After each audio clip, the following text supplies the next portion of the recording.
আসসালামু আলাইকুম। আপনারা কেমন আছেন? আলহামদুলিল্লাহ আমিও ভালো আছি। আর এদিকে দেখুন মিনিও চলে এসেছে খেতে, কারণ ওর টাইম হয়ে গেছে। আর এদিকে আমি রান্না করছি পোলাও আর চিকেন কষা, আজকে রাতে খাবারে থাকবে। তো চলুন আমি রান্নাটা করে নিই। এখন আমি সাদা তেলটা দিয়ে দিচ্ছি। এখন দিয়ে দেবো 1 চামচ মতো ঘি। এর মধ্যে আমি দিয়ে দিচ্ছি 6 টুকরো এলাচ, একটা জয়িত্রী, 4 টুকরো দারচিনি, 2টো তেজপাতা, 3-4টে লবঙ্গ, 4-5টা গোলমরিচ। এখন আমি এর মধ্যে পেঁয়াজগুলো দিয়ে দিচ্ছি।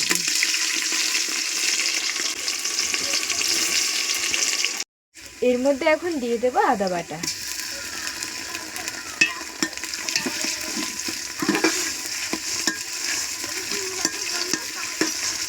এখন দিয়ে দেবো এর মধ্যে দুধটা ঘন হয়ে এসেছে, এর মধ্যে গোলাপ পানি আর কেওড়া পানিটা দিয়ে দিচ্ছি।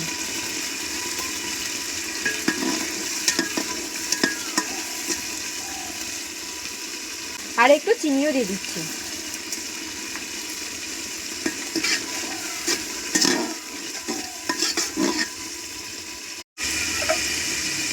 আমি এই বাটি 3 বাটি চাল নিয়েছি আর তার ডবল পানি দিচ্ছি।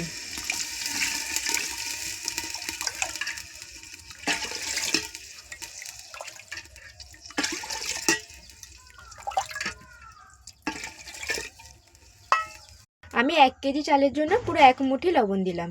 এভাবে করে লবণ দিলে পুরো পারফেক্ট হবে। পানি ফুটে উঠেছে, এর মধ্যে আমি চালগুলো দিয়ে দিচ্ছি।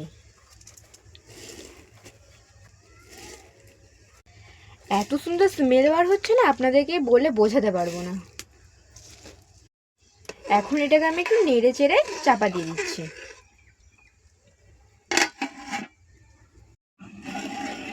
এই তো ঢাকাটা সরিয়ে এখন আমি একটু নেড়ে দিচ্ছি।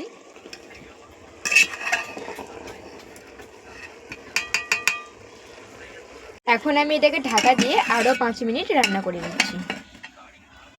এখানে আমি কাঁচা পাকা লঙ্কা নিয়ে নিলাম আর কিশমিশগুলো আগে থেকে ভেজে রেখেছি, এটাও দিয়ে দিলাম। তারপর একটু ভালো করে নেড়ে চেড়ে মিশিয়ে নিচ্ছি।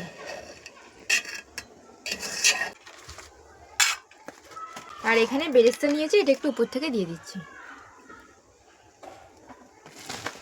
আর এখানে একটু ফুড কালার নিয়েছি, এটা দিয়ে দিচ্ছি। তারপর এটা চাপা দিয়ে দিলাম।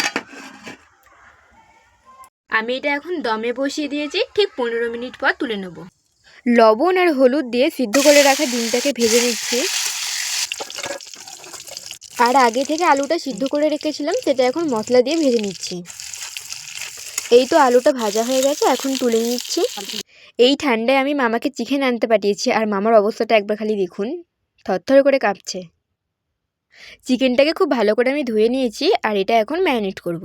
সমস্ত রকম মশলা দিয়ে আমার ম্যারিনেট করা হয়ে গেছে, এটা এখন আমি 30 মিনিটের জন্য রেস্টে রাখছি। আর আমার 30 মিনিট হয়ে গেছে, আর চিকেনটা রান্না করে নিচ্ছি এখন আমি। আর আমার রান্না করা কমপ্লিট হয়ে গেছে, আর দেখুন দেখতে কত সুন্দর লাগছে। ভিডিওটি এই পর্যন্তই। আল্লাহ হাফেজ।